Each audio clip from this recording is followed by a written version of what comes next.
Meron pala akong tinuruan ngayon. Ito si Jonas at yung kaibigan niya.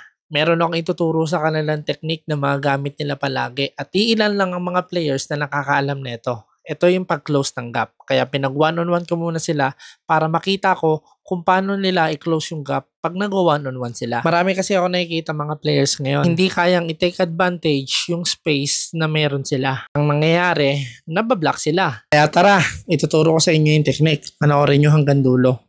Pag nagda-drive tayo mga ka-bowlers, ang ayaw natin yung gap na yan, hindi natin kino-close.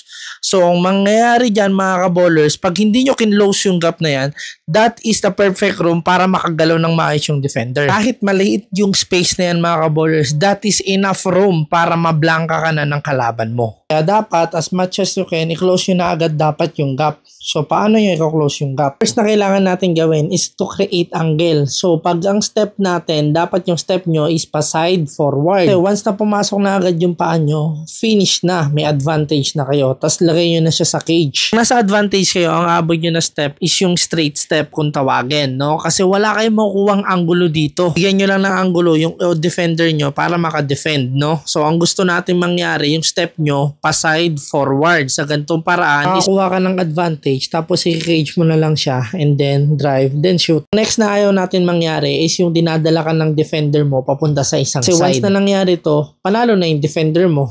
Kasi pinupunta ka niya sa bad angle. Meaning, mas mahihirapan ka makashoot pag napunta ka niya doon. Dapat mong gawin is mag-apply ka rin ng force. Kung siya papunta sa right side, ikaw naman papunta sa left side. Sa ganong paraan, hindi ka niya madadala. Ikaw yung magkocontrol sa pace. Kagaya na itong ginawa ko. So, ang ginawa ko dito ay nag-drive ako papunta sa left. And pag malapit na kami sa ring, that is the time to create separation and to do a bump. Then, lay up. Ito lang naman explanation dyan. True science, equal force to opposite direction, ibig sabihin, magi-stagnant lang yung force nyo. Meaning, hindi kanya madadala kung saan gusto kanyang dalhin. Kasi nga, parehas kayo nag-a-apply ng force sa opposite direction. So, ganun yung gagawin yung technique mga ka-bowlers para hindi kayo madala ng kalaban nyo. Kailangan mag-apply rin kayo ng force. So, pag malapit na kayo sa ring, kailangan gamitin nyo yung momentum ng kalaban nyo to create separation. Gaya na itong ginawa ni SGA.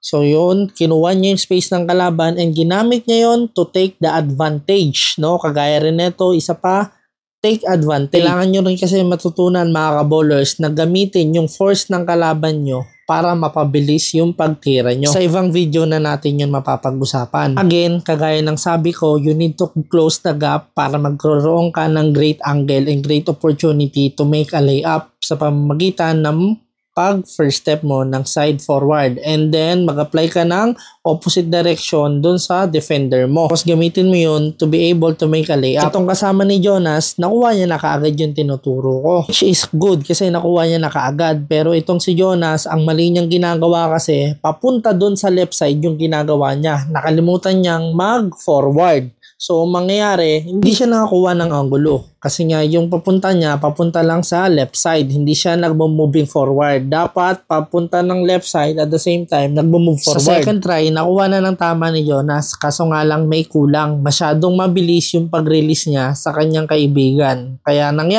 nangyari, nagkaroon ng enough space yung kaibigan ni Jonas para bumelo to be able to block the shot. Sa pangalawang try naman nila, good job yung ginawa dito ni Jonas. Kasi nga, ginamit niya yung momentum ng kalaban niya to create space, no? So, kung napansin nyo yung pag-bump off niya dun sa kalaban niya, which is good. So, ayun lang mga ka-bowlers. I hope na meron kayo natutunan sa video na to. Maraming salamat. Follow nyo lang ako.